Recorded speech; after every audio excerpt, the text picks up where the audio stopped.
तरह से भारत में वैचारिक क्रांति और प्रतिक्रांति की जाती है कि वो महिलाओं का शोषण करना चाहता है, शूद्रों को अभी भी गुलाम करना चाहता है। तो ये जो वैचारिक क्रांति है, वैचारिक क्रांति और प्रतिक्रांति को हमें समझना चाहिए। तो वो डायरेक्ट हमारे ऊपर अन्य अत्याचार नहीं होता है। इस तरह से तत्व बनाए जाते हैं, इस तरह से सिद्धांत बनाए जाते हैं। उस सिद्धांत के अनुसार, इस सिद्धांत के अनुसार हमारे ऊपर ऐसा व्यवहार किया जाता है और व्यवहार वो धर्म संगत होता है। इस तरह के धर्म में वो लिखा जाता है और जो बात धर्म में लिखी है उस बात के विरोध में कोई जा नहीं सकता।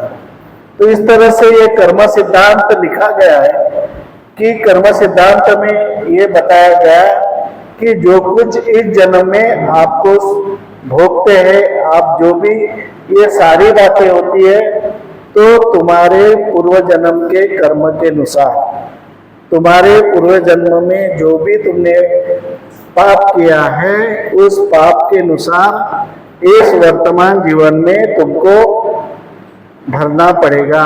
इस तरह से तुम्हारे साथ व्यवहार होगा। तो इस तरह के जो कर्म सिद्धांत का जो परिणाम होता है वो हम आपके सामने रख रहे हैं कि विद्रोह की भावना नष्ट करना, उसका जो उद्देश्य है विद्रोह की भावना नष्ट करना, तुम्हारे अंदर जो शोषण के विरोध में जो विद्रोह करना चाहते हैं उस विद्रोह की भावना को नष्ट करना है। कि क्यों नष्ट करना है? कि तुम विद्रोह मत करो, जैसा है वैसा सहन करते जाओ, उसका तुम ये करते जाओ कि ये हमारे नसीब में लिखा है। दूसरा जो है, दुख के लिए स्वयं को जिम्मेदार समझो कि जो कुछ तुम्हारे इस जीवन में दूसरे लोगों के द्वारा जो शोषण हो रहा है, तुम्हें पीड़ा दी जा रही है, उस पीड़ा को समझो कि वो लोग जिम्मेदार नहीं है, क्योंकि उन लोगों ने छुपा दिया खुद को। जिम्मेदार तुम स्वयं को समझो। इसलिए इस तरह का कर्म सिद्धांत लिखा गया है। फिर उसके बाद में कष्ट और दुख की स्थिति को बदल नहीं सकते। तो कर्म सिद्धांत के आधार पर ये भारत में ऐसी परिस्थिति निर्माण की गई कि तुमको जो वर्तमान स्थिति में परिस्थिति मिली, ये किसको बता रहे? जो शूद्र है, जो गरीब लोग हैं, जिनका शोषण होता है, उनको बता रहे कि शोषण के विरोध में विद्रोह न करें। इसलिए उनको बताया जाता है कि तुम जिस स्थिति में हो उसी स्थिति में तुम रह सकते हो, रहना तुम्हारा काम है, क्योंकि ये सारी चीजें तुम्हारे पिछले जन्म के कर्म के अनुसार बनाई गई है, ये तुमको भोगना ही पड़ेगा। इस तरह से बनाए गए हैं। इसके बाद में वर्तमान जीवन का भाग्य भी और कष्ट भी निश्चित है। कई लोग बोलते कि हमारे नसीब में ये ऐसा भोगना ही पड़ता है। तो इस तरह से हमारे भावना को उन्होंने इतना एक विरोध में किया गया, एक निराशाजनक हमारे इसमें वातावरण निर्माण किया गया कि ये तो हमारे भाग्य में लिखा है, ये सब भाग्य में लिखा है, भाग्य का खेल है। पिक्चर में भी बताया जाता है, टीवी में भी बताया जाता है। ये सारा इसका प्रचार किया जाता है क्योंकि लोगों के दिमाग में ये बात बैठे कि ये मेरे भाग्य में लिखा है तो मुझे ये सब सहन करना पड़ेगा। हम भाग्य को दोष देते हैं, लेकिन जिन्होंने इस तरह की परिस्थिति निर्माण की गई है, इस तरह से वातावरण भारत में निर्माण किया गया है, उस लोगों के विरोध में हमारे मन में कोई प्रकार का विद्रोह नहीं आना चाहिए। इसलिए ये सब सिद्धांत उन्होंने बनाए।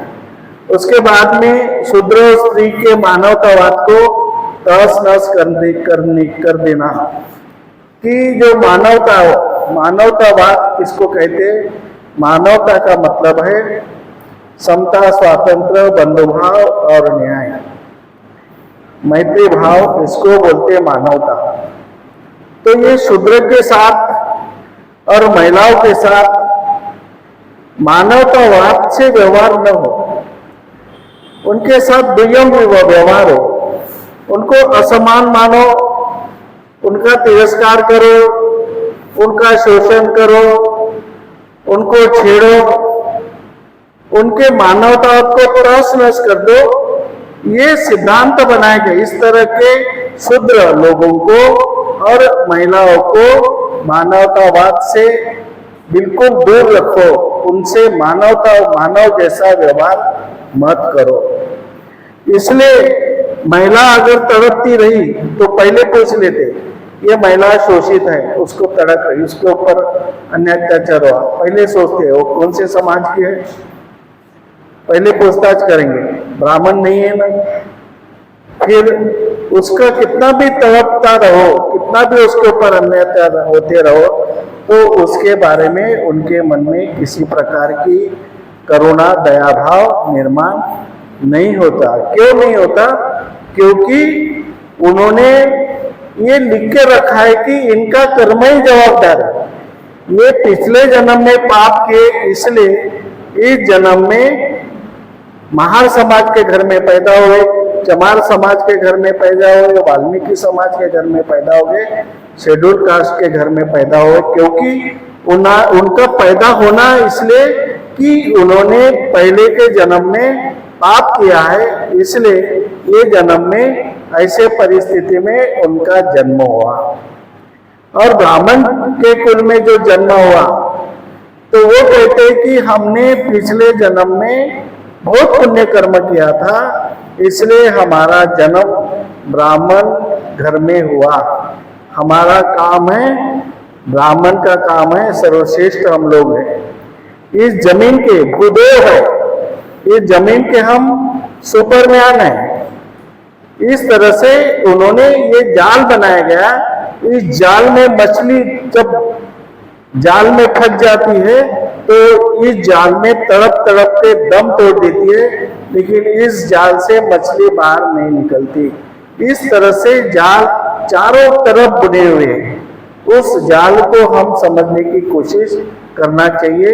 ये उनका आधार तत्व है। अंत में उन्होंने कहा कि शोषण व्यवस्था के विरुद्ध में जो शोषण व्यवस्था भारत में बनाई गई है, हर क्षेत्र में शोषण करने का जो उनका षड्यंत्र है, उस शोषण व्यवस्था के विरोध में जो विद्रोह शक्ति होती है, आज भारत में विद्रोह शक्ति किसमें? आम्बेडकरवादी लोगों में विद्रोह करने की ताकत है।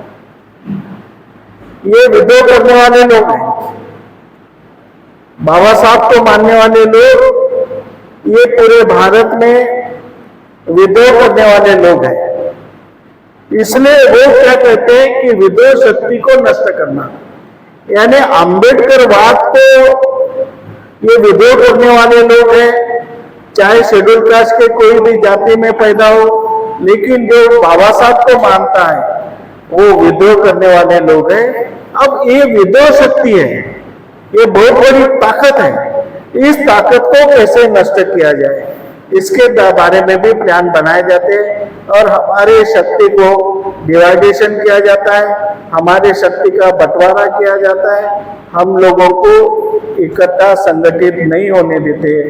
इस तरह से ये जो कर्म सिद्धांत बनाया है, कर्म नियम बनाना है, इसका प्रभाव, इसका असर इस प्रकार से हमारे समाज में हो रहा है, आज भी हो रहा है। इसलिए हम चाहते कि हम सतर्क रहें और जागरूक रहें। हम हमेशा जागरूक अवस्था में हमें रहना चाहिए। कौन कैसा शोषण कर रहा है, किस टाइप से शोषण कर रहा है, इसको हमें शोषण व्यवस्था को पूरी तरह से समझना है। आज हमें शोषण व्यवस्था के विरोध में हम काम न करें, इसलिए हमें बाबा साहब आम्बेडकर के विचारों से दूर रखा जाता है, बाबा साहब आम्बेडकर के क्रांति से दूर रखा जाता है और बताया जाता है कि तुम शांत बैठो, तो कुछ मत करो, तुम कुछ मत करो, तुम शांत बैठो, बुद्ध प्रसन्न होगा, बाबा साहब प्रसन्न होंगे और फिर आपका सब पीड़ा और दुख दूर करेंगे। सिर्फ उनको प्रसन्न करते रहो, बुद्ध को प्रसन्न करो, बाबा साहब को प्रसन्न करो, तुम कुछ मत करो। इस तरह से एंटी वातावरण यानी विरोध का वातावरण पूरे भारत में किया जा रहा है।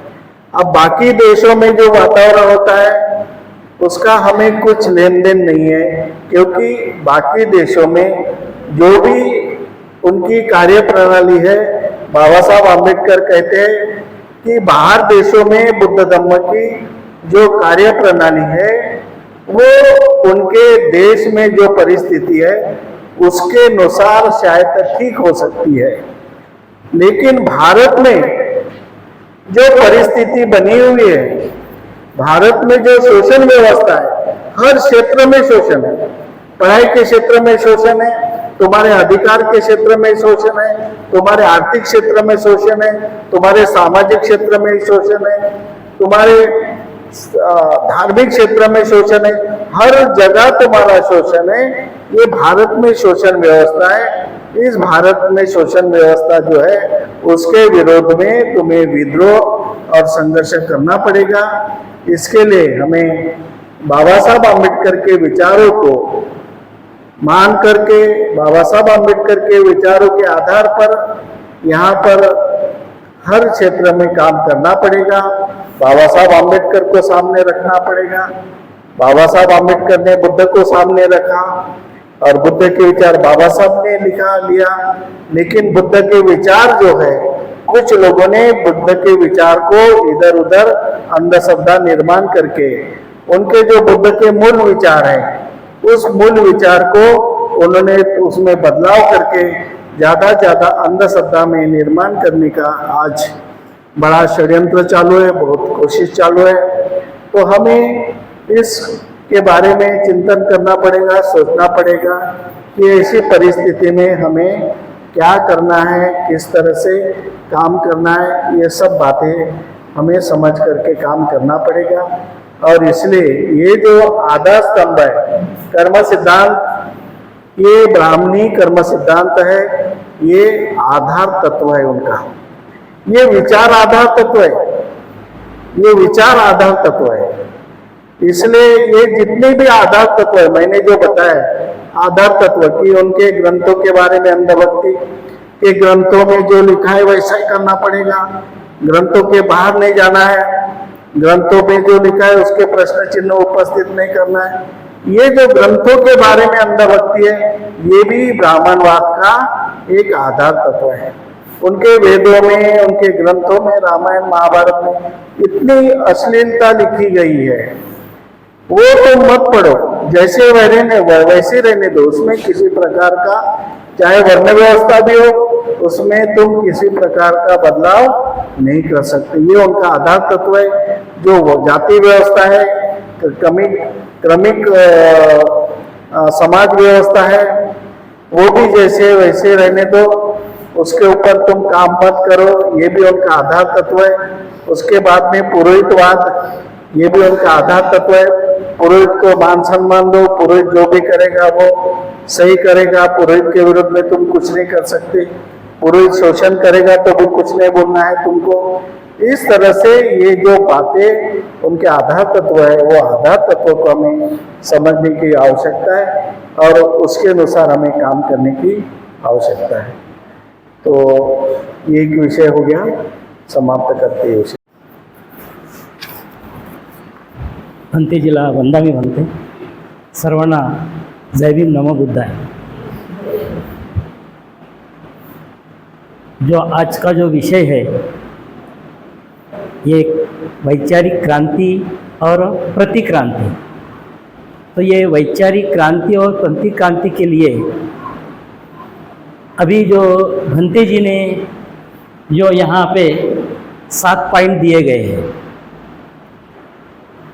तो जो भी यहाँ पे जो क्रांति हो गई और उसी क्रांति को प्रतिक्रांति हो गई, तो उस संदर्भ में जो पहले ही जो इसके पहले के जो पीरियड में जो दिया गया था किताब के बारे में, तो बाबा साहब ने जो मनुस्मृति जो किताब है, मनुस्मृति में ये लिखा गया है शूद्र नर नारी, शूद्र नर नारी सब ये तांडन के अधिकारी। इसी प्रकार उसी ग्रंथ में मनुस्मृति में लिखा गया और इसीलिए बाबा साहब ने 20 दिसंबर 1927 को महाड में उसी ग्रंथ को जला दिया। जो बाबा साहब किताब पर प्रेम करने वाले, अपने जान से भी प्रिय ऐसा कौन सा है तो वो किताब था, और उसी किताब को बाबा साहब को एक दिन जलाना पड़ा। क्यों जलाना पड़ा? वो किताब थी विषारी किताब थी कि जिस किताब में हमारे यहाँ के सभी बहुजन है, ये बहुजनों को गुलाम बनाने का पूरा वहाँ ये षड्यंत्र लिखा गया था। इसीलिए बाबा साहब ने उसी ग्रंथों को जला डाला। दूसरा, एक बाबा साहब ने एक गुलामगिरी का सिद्धांत बताया। बाबा साहब का गुलामगिरी का सिद्धांत है, वो सिद्धांत इसी प्रकार का है, नारी गुलाम हुई तो बच्चे गुलाम होते हैं, नारी गुलाम हुई तो बच्चे गुलाम होते हैं, बच्चे गुलाम हुए तो परिवार गुलाम होता है, परिवार गुलाम हुआ तो समाज गुलाम होता है, समाज गुलाम हुआ तो राष्ट्र गुलाम होता है। ऐसा गुलामी का सिद्धांत है। गुलाम स्त्री गुलामों को जन्म देती है, इसलिए ब्राह्मणी वैदिक धर्म ने स्त्रियों पर अपना ध्यान केंद्रित किया और उन्हें व्रत उपवास में उलझा कर रखा। इसी प्रकार का बाबा साहब ने ये गुलामी का सिद्धांत बताया है। और उन्होंने जहां पर ये व्यवस्था थी, अपने पहले की व्यवस्था मातृसत्ता थी, तो अभी ये पितृसत्ता आ गई। मातृसत्ता की व्यवस्था थी तो उन्होंने इसी प्रकार पहले अगर किसी पर वार किया होगा तो स्त्रियों पर वार किया गया, यानी स्त्रियों को ही पहले गुलाम रखा गया। और इसी प्रकार का ये प्रतिक्रांति का सिद्धांत। और यहाँ पे जो दिया गया है, विद्रोह शक्ति को नष्ट किया गया। तथागत ने तो ये क्रांति की, उस समय ही इसी प्रकार की विद्रोह शक्ति तैयार हो गई, यानी उस शक्ति को नष्ट करने के लिए प्रयास किया गया। उसके बाद में एक उदाहरण अपने संत तुकाराम का। तुकाराम ने जो भी प्रबोधन किया और उस प्रबोधन किया तो उस शोषण वाली व्यवस्था ने उन पर इतने अत्याचार किए कि आखिर उनको मारकर क्या बताया गया कि तुकाराम सहज वैकुंठा दिले, कशावर? पुष्पक विमानामध्ये बस। इसी प्रकार ये उस जो भी व्यवस्था की जो विरुद्ध जिन्होंने काम किया, महात्मा फुले का भी वैसा ही किया। उनके पिताजी को ने गलत समझाया गया, ये तुम्हारा जो लड़का है धर्म के विरुद्ध काम कर रहा है, इसीलिए गोविंदराव जी ने ये महात्मा ज्योतिबा फुले को घर से निकाल दिया। इसी प्रकार का वो काम किया गया। अभी देखो, ये नवरात्र के दिन आ रहे, ये कैसा स्त्रियों को अभी भी आज के ये दिनों में कैसा गुलाम किया जाता है। और इसीलिए एक छोटा सा है, गणेश चतुर्थी, महालक्ष्मी, नवरात्र इत्यादी रोगाची साथ सुरू झाली आहे। गणेश चतुर्थी, महालक्ष्मी, नवरात्र इत्यादी रोगाची साथ सुरू झाली आहे, तरी सर्वांनी डॉक्टर बाबासाहेब आंबेडकरांनी दिलेल्या 22 प्रतिज्ञेची लस टोचून घ्यावी। सर्वांना जय भीम। अंतेजींना माझा वंदामी आणि भिक्खू संघांना सुद्धा माझा वंदामी आणि उपासक आणि उपासकांना सप्रेम जय भीम करते। आजचा जो विषय आहे वैचारिक क्रांती आणि प्रतिक्रांती। वैचारिक क्रांती आणि प्रतिक्रांती वैचारिक म्हणजे विचार माणसाचे आपले कसे असले पाहिजेत, माणसाने माणसासोबत कसे वागले पाहिजेत, एका माणसाने दुसऱ्या माणसावर अन्याय न करता त्या माणसासोबत प्रेमाने मैत्रीने वागले पाहिजे, त्यालाच वैचारिक असे म्हणता येतात. आणि कर्मसिद्धांत म्हणजे ब्राह्मणांनी या कर्मसिद्धांतावर अतिशय भर दिला, पण त्या उलट तथागताने हे कर्मसिद्धांत म्हणजे आपल्या नामरूपावरून ब्राह्मणाने सिद्ध केलं, पण तथागताने हे सिद्ध केलं नाही. कारण आपण जसे चांगले कर्म करू तेव्हाच आपल्याला चांगले फळ मिळेल आणि त्या कर्माचं आपल्याला समोर चांगले उद्देश मिळतील किंवा चांगलं आपण कार्य करू तर त्या कार्याचं आपल्याला चांगले फळ मिळतील. आणि आपण स्वतःच निर्माण करू शकतो. कारण हा दुःख आपण जरी स्वतः निर्माण नाही करू शकलो, जरी आपली कार्य किंवा आपली विचारसरणी आपली चांगली असली, दुसऱ्या माणसाविषयी आपल्याला त्या माणसाविषयी आपण कधीही वाईट विचार न करता आपण त्या माणसासोबत आपुलकीने वागले किंवा चांगुलकीने आणि दया मैत्रीने करुणेने जरी वागले तर त्या माणसाविषयी आपल्याला कधीच द्वेष भावना निर्माण होणार नाही आणि आपण त्या माणसासोबत कधीही प्रेमानेच वागले पाहिजे. असं हे म्हणजे स्वतः दुःख आपण स्वतःचं दुःख आपण स्वतः नष्ट करू शकतो. म्हणजे आपल्या मनात चांगले विचार आले, आपण कधीही वाईट विचार केले नाही तर आपण आपलं दुःख नक्कीच नष्ट करू शकतो.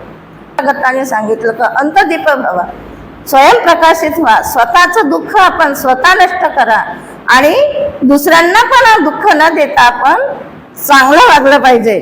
वर्तमान चालू जीवन म्हणजे कसं, आपल्याला जे चालू वर्तमान काळामध्ये आपल्याला जे कार्य करायचं आहे, जे बोलायचं आहे, जे करायचं आहे ते आपण वर्तमान काळामध्ये आपण जरी चांगलं जरी केलं तर खरंच आपलं जीवन पण आपल्या वर्तमान काळामध्ये चांगलंच होऊ शकते आणि आपण चांगलं जीवन जगू शकतो. ब्राह्मणवाद लोकांनी स्त्रीला इतकं गुलाम करून ठेवलं की त्या स्त्रीला म्हणजे कुठं जाण्याचं जरी मुभा नव्हती, सती देत होते. जिचा नवरा मेला तिला सती देत होते आणि तिला जाळण्यात येत होतं. हे आजची स्त्री इतकी प्रबळ झालेली आहे, इतकी हुशार झाली आहे की ह्या गुलामीला या विद्रोहाला नष्ट करून ती सामोर गेलेली आहे. कोणामुळे? शिक्षणामुळे, बाबासाहेबांमुळे. जेव्हा बाबासाहेबांनी आपल्याला हे संविधान दिलं, तिथं स्त्रियांना अधिकार दिले आपल्याला, त्या अधिकारामुळे आपण सामोर गेलो आणि इथपर्यंत पण मी पण सुद्धा पोहोचू शकले की मला 2 शब्द बोलण्यासाठी भंतेजीनं आमंत्रित केलं. मी तशीच जरी असती तर मी गुलामीतच राहिली असती. मला इथपर्यंत यायसाठी क्रांती हे जे पुस्तक जेव्हा मी वाचलं तेव्हा मला असं वाटलं की बापरे, आपल्यावर काय अन्याय अत्याचार होत आहे. ब्राह्मण लोकांनी आपल्याला इतकं म्हणजे हे करून ठेवलं. 4 वर्गामध्ये ब्राह्मण श्रेष्ठ, त्याच्यापेक्षा क्षत्रिय, वैश्य आणि शूद्र तर आपण एकदम गळबिटले झालेलो. म्हणजे त्यांच्या सेवा करण्यातच आपलं जीवन चाललेलं आहे. म्हणजे का बरं आपण त्यांची सेवा करणार. आपण आता सुशिक्षित झालेलो आहोत. सुशिक्षित होऊन बाबासाहेबांनी आपल्याला विचार दिलेले आहेत, विचार हे केलं, शिक्षण दिलेलं आहे. शिक्षणामुळे आपण आता सामोर गेलो पाहिजेत आणि त्या गुलामीतून आपण नष्ट झालं पाहिजेत ना, त्या गुलामीतून आपण बाहेर निघालं पाहिजेत. आणि बाबासाहेबांचा जो विचारधारा आहे, बाबासाहेबांनी जो आपल्याला वारसा दिलेला आहे तो विचाराचा वारसा दिलेला आहे आणि तथागताने पण आपल्याला वारसा दिलेला आहे, तो धम्माचा वारसा दिलेला आहे. तथागताने म्हटले की जो धम्माला पाहतो तो मला पाहतो आणि जो माझ्या धम्माच्या मार्गावर चालेल त्याचं खरंच कल्याण होऊ शकतो. बळ, द्रव्य बळ आणि मानसिक बळ हे कोणामुळे मिळालं? आपल्याला आपल्या बाबासाहेबांमुळे मिळालं आहे आणि संविधानामुळे मिळालेलं आहे. संविधान लिहिण्याला बाबासाहेबांना किती दुःख आणि किती कष्ट भोगावं लागले. बाबासाहेबांनी एक एक रात्र, एक एक तास, एक एक मिनिट बाबासाहेबांना इतकं दुःखात गेलेलं आहे. इतक्या यानी बाबासाहेबांनी आपल्याला संविधान दिलेलं आहे ना, आपल्याला हक्क दिलेला आहे. पण त्या संविधानाचा आता दुसरे जे लोक, विद्रोह लोक आलेले आहेत, ते लोक आता त्या संविधानाचं काय करतात ते काही सांगता नाहीत. साहेबांनी लेखणीमधून आपल्याला दिलेलं आहे ते बाबासाहेबांची लेखणी इतकी महत्वाची होती की त्या लेखणीचा एवढा अर्थ आणि एवढा जबरदस्त आपल्यावर प्रहार पडलेला आहे की आपण त्या लेखणीमुळे इतके सुशिक्षित झालो आणि आरक्षित झालो आणि सगळं आपण त्या लेखणीमुळे आपण सगळं करू शकतो. एवढंच बोलून मी इथेच थांबते.